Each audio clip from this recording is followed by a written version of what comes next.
Hello, everyone, and welcome to the Reboot series. We have today an amazing guest from over the pond and far afield. Jay, do you want to introduce yourself and let us know what you do and who you are? Sure. Hi. Hello, everyone. Hello, Stefano. Hello, Orla. I'm Jay Hallberg. And who am I? I guess I've been in tech for my entire career. Very first bit of it was actually working for a Fortune 500 company, 3M. Second bit was with a company called Motive that was focused more on what we called online support in the internet era. And then for the past 14 years, I was a founder and CEO of Spiceworks, which just last year in 2019, we actually merged with Spiceworks, with Ziff Davis B2B, part of J2 Global, a public company, to create what is known as Spiceworks Ziff Davis. I left that role formally in March of this year, which was an interesting time to put in context of the COVID pandemic. Yeah. And I've spent, still past 6 months, still a little bit with that group. I'm still an advisor to that organization, but I now spend a lot of my time advising early stage VC-backed and bootstrapped companies, both those that I know on my own and also for Shasta Ventures, a VC firm in California.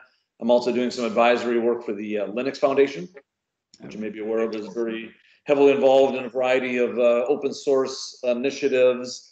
And I'm also serving on the board of a company called Swivel that is in the property tech space. And I'm working on a couple ideas of my own. So may jump back into the entrepreneurial ring, but certainly it was an interesting timing in 2020.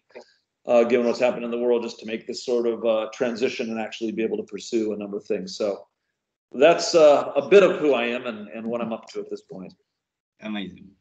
Good. I mean, it sounds like you've got a really, a fantastic career in the tech sector, and now, working with startups and investors. I mean, Jay, how have you found that landscape over the last couple of months? What's been the impact of lockdown, and what changes are you seeing among the startup community? Yeah, well, great question. Again, we could probably use all of our time just talking about that, but we can double click on any of these points. And so I think for me, and again, this is obviously from just a very personal perspective, candidly in March, when I left, I'd been, chatting with a lot of folks, but, like a lot of people, had plans to do some, travel this summer and a certain timeline. And as I packed up my office at Spiceworks in March, and it was completely empty when I left because everybody had gone home per the company's orders. But then I think by the time I cleared out the office, it was just hours before the city of Austin, Texas, went into lockdown. So, sort of going home in that environment versus what I expected, suddenly it's like, okay, this is going to be a very different situation, which again, not impossible to, just consider that impacted everybody pretty much on the planet. But for me, so I got home and, what do? I have a computer, Zoom or Teams or whatnot. And I'm like, well, I'm not doing any of what I thought I would do. I guess I'll crack open a doc and start working on a business plan. And then, pretty soon people want to connect and you schedule a meeting online. And pretty soon somebody calls you from California and says, hey, can you help out with this? And somebody calls from India and says, can you help out with this? And why do I go through all that? I think that is, for me, how dramatically work has changed, and seeing it at a ground level of startups. If I look back at the past 6 months, for me, I'm stunned at how much I've been involved in, and probably none of that would have been, or at least half of that would have been possible had we not had this seismic shift in how we work. Mm-hmm. And that is because suddenly it's like, oh, sure, why not? And just this sense of collaboration. I'll sometimes see my wife, in the kitchen at lunch and go, wow, I was with the India project the first hour, the Italy project the second hour, this project the third and this one the fourth. And it's just for the type of work I'm doing, it seems like that wouldn't have been possible. And in some of those cases, those are meetings in Austin that normally would have been I need to get in the car, drive across town, sit down for an hour. It would have taken most of the morning to do that meeting. And again, that connection one-on-one personally is hard to replace. But the flip side is, I think we're innovating so much in how we work. And so, I think there are some other components of your question we can come back to, but I think that is just, I think we're probably still processing how much work has changed. And while it's been incredibly disruptive, incredibly challenging for people in many facets, especially with children. I mean, there's so many aspects that have been difficult, but I think there is a silver lining there in that it is creating all sorts of new work styles that I think are probably going to be a blossoming of innovation that we're just starting to see the impacts of. That's amazing, actually, to hear that, Jay. We have spoke to other businesses, and that is resonate in a lot of other business owners saying, we do things a lot differently now. We travel less. So I think one of the key aspects is the internet and the 5G, I suppose, the connectivity that has allowed us to do this. Now, in terms of other changes, do you think this, whatever's happened, in a good and a bad, but, will it have an impact on recruiting talent? So location is a key factor, or used to be, like London used to be a hub for, a big city where everyone used to go, and competition. So the competition to recruit the talent, do you think things changed for startups? So is it opened up to this type of recruitment now? Without question. And again, I think, it's impossible to even know how it'll all evolve. And I'm sure, 5 years from now, we'll look and there'll be all sorts of just interesting evolutions that we couldn't fully anticipate. But I think, and I'll come back to that question directly in a second, but I also, I'd want to point out that I think it's, it's fundamentally changing notions of productivity. Mm-hmm. The amount of, and whether that frees up personal time in some cases or not, again, TBD. Two, I think it absolutely, it also changes the notion of space. What sort of space do we need? Which then ties to your question around recruiting and talent. And the early stage companies I'm talking to, even the ones that were maybe in the stage of looking for an office space, no longer are. Or they say, hey, I maybe want a space for a day a week or 2 hours per day every week. People, they still want to have ways to get together, but they also go, geez, that budget I could use when things get back to normal. We'll go out for a really nice dinner every week as a team, or a really nice lunch. And so I think people, they do want to be together, but that's getting redesigned. And by definition, the boundaries of where people need to work. And so there certainly are some organizations and companies that have been very remote from day one. People that maybe were founded in the past 10 to 15 years. I think, GitHub and some others are examples of that come more from a development aspect. They were sort of like that from day one. The Linux Foundation that I mentioned was like that from day one. So very technical organizations have sort of been location-free recruiting for some time, and especially if you're doing coding or working in those types of environments, people were just more naturally that way. But I think that now will move through so many other fields where it really will be, you can be anywhere. And I think that will create the need for different types of not only communication software, but team manage. How do we manage things? I think we're still figuring out how to use Slack and Teams, and how will that spill over into everything else. So that'll happen. It'll probably change hospitality and travel in dramatic ways. And so we just don't know, but I think there won't be any return to normal in the next 2-3 months. And so I think by the time it does, we'll have ingrained so many new habits, and technologies will have evolved to create some very interesting interesting possibilities. But that's and the company that I'm starting, one of them, my co-founder's in Italy.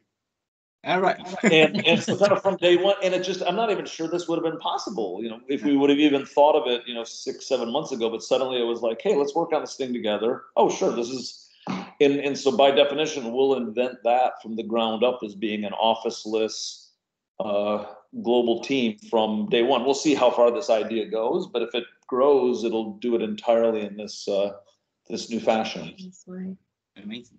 It's fascinating. I think the tech sector is definitely leading the way in redesigning, in multiple ways, redesigning the way we work, right, from a capability point of view. But you also see like big tech announcing that they won't return to the office, at least until mid next year.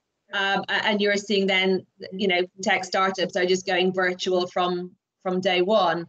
Like, yeah, it's fascinating, and the impact then that will have on other, perhaps more traditional sectors. And again, Stefano and I have spoken to people in the legal and design sectors, and they're the same. Like, they've always worked in an office, and now they're reimagining what are my working conditions and environments going to be in the future. And That's we right. don't fully know yet. And I think, and I think it'll vary. It'll vary by industry. It'll vary by company culture. It'll vary by individual choice. And I think, Reed Hastings from Netflix had an interview tied to his new book. And, I think for him and for Netflix, he was like, hey, this isn't great for creative work. We're looking forward to getting back to the office. We think it'll be 4 days a week.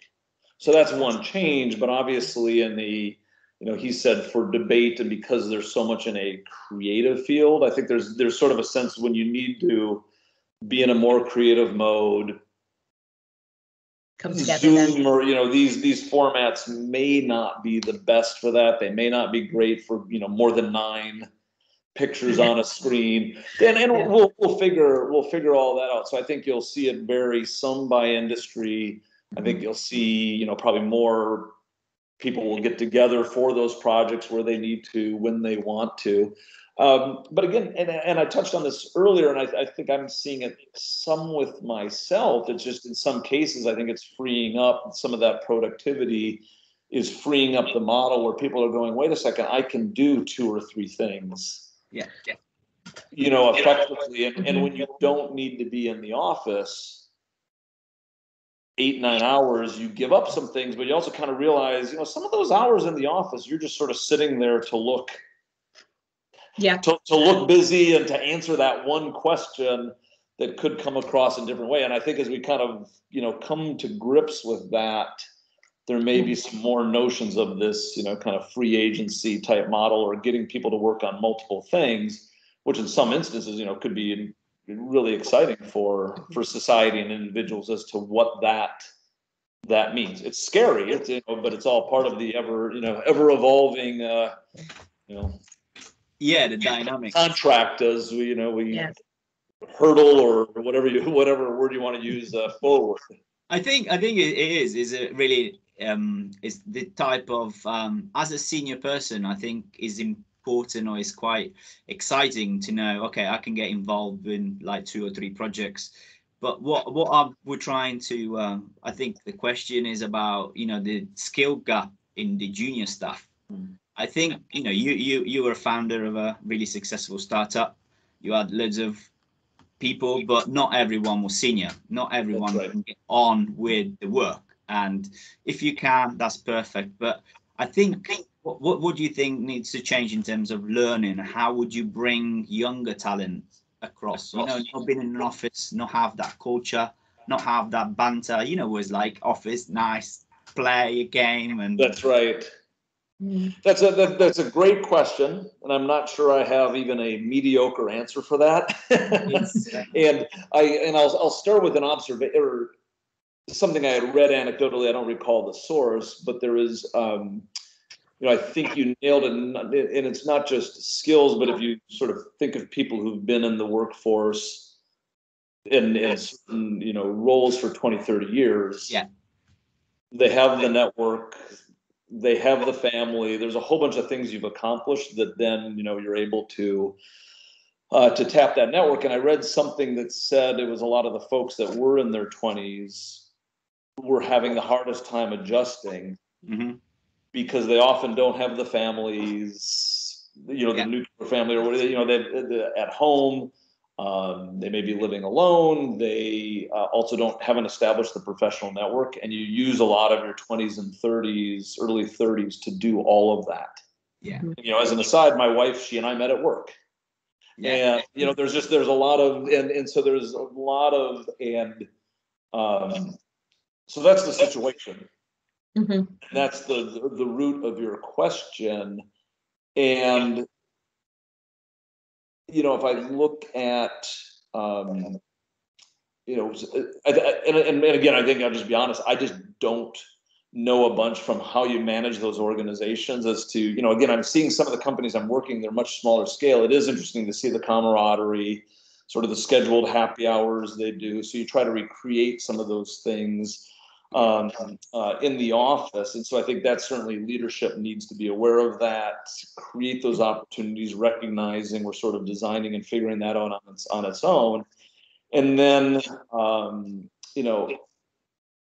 education of that workforce. Again, I think it's part, what I'd be optimistic about is the amount of training those employees can do on their own.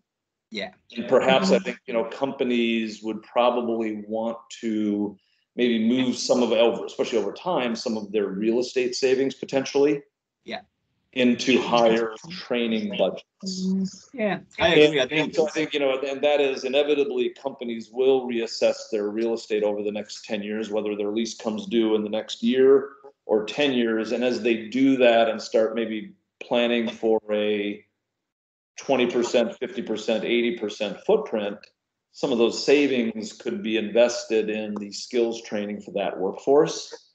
And again, the work that I do at the Linux Foundation, they've seen a real shoot up in some of the training that they're doing around various forms of, as they enable the, various cloud-based skills and so forth. And a lot of it is priced, at a price point where either those employees can afford it themselves, they can get reimbursed, but they also have the time. Yeah.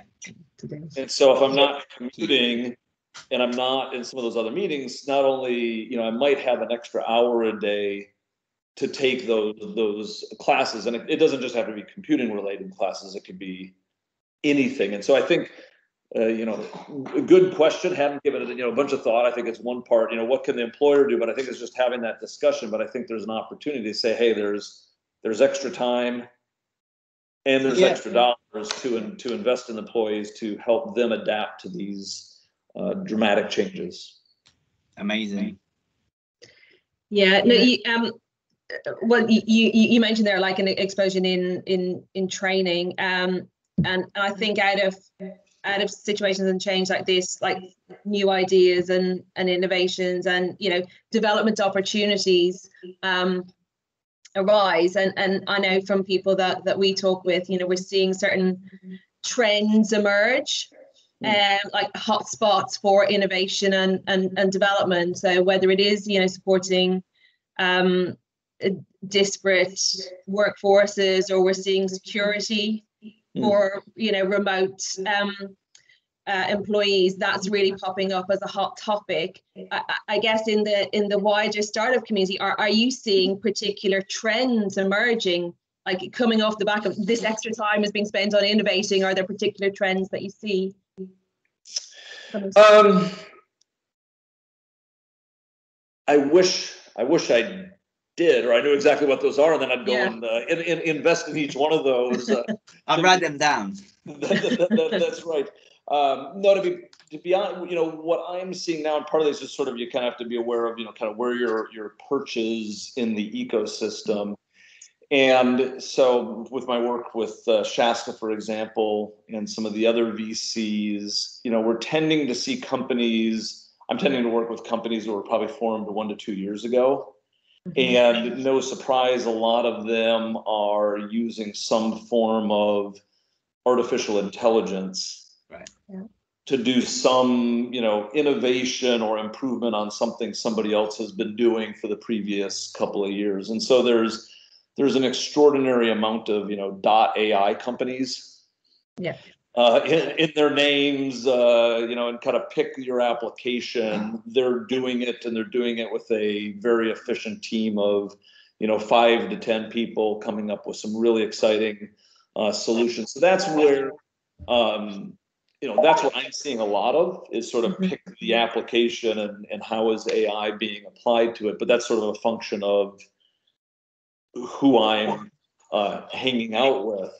I do think, and so what we'll probably see, and this would be more at a seed investment level, is there's probably a whole, the whole next wave of people really thinking about how you do work differently. Mm-hmm. And so that's, kind of another perspective is, and will that, we brought up 5G. I think that's one where people are still processing what exactly, what does it mean? And I think it'll be less about, I think people tend to think of it as faster speeds, but it's probably more what does, zero or low latency enable? Yeah. Across lots of devices. And so I think that's one where people are just starting to process the applications of that. And so I think, that's another one. I'm not saying though that, that's nothing, you've heard that 10,000 times already, but I think we'll really start to see some interesting things on that front, which gets into a form of, how are people working differently by industry. And I think, also there's a lot, existing companies, no matter whom they serve, are also innovating at an unprecedented rate. And so I think that's just my it'll be, it's hard to know when you're in the midst of it, but I think it's no doubt there'll be an amazing wave of innovation over the next few years that will come to market. Yeah, well, you definitely touched on two major trends there in AI and 5G, and I know we work a lot in the telco space, and I think definitely people are looking to see what will 5G enable, and there's infinite number of use cases yet to be imagined that 5G I think can enable. Yeah. And those were, and I also tend to look at things more, most of my career has been in quote unquote B2B.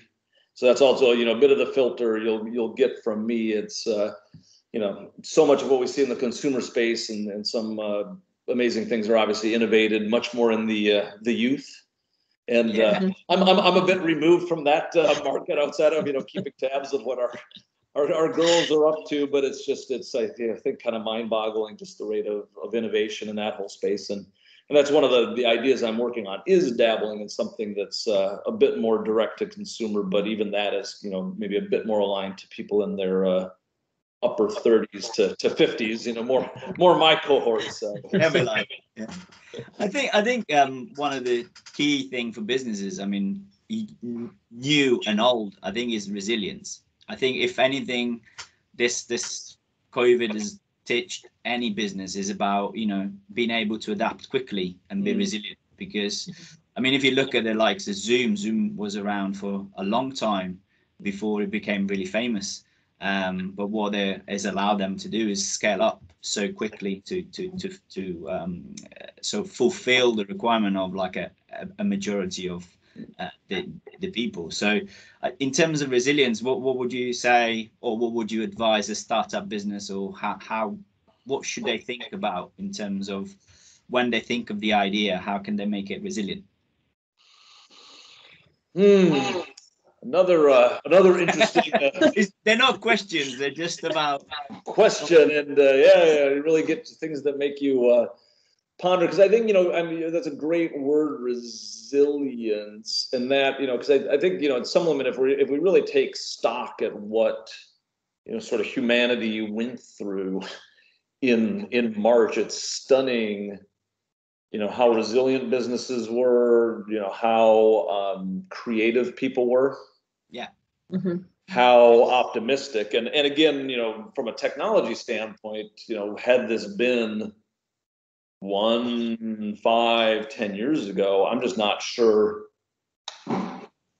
how we would have adapted. And so there's this, thing that, so tying it back to startups and advice, there is this thing that people don't like to, most founders tend not to talk about, the successful ones, and then the failures or the unsuccessful ones also probably don't, they take too much of the blame themselves, but so much as it relates to technology is about timing.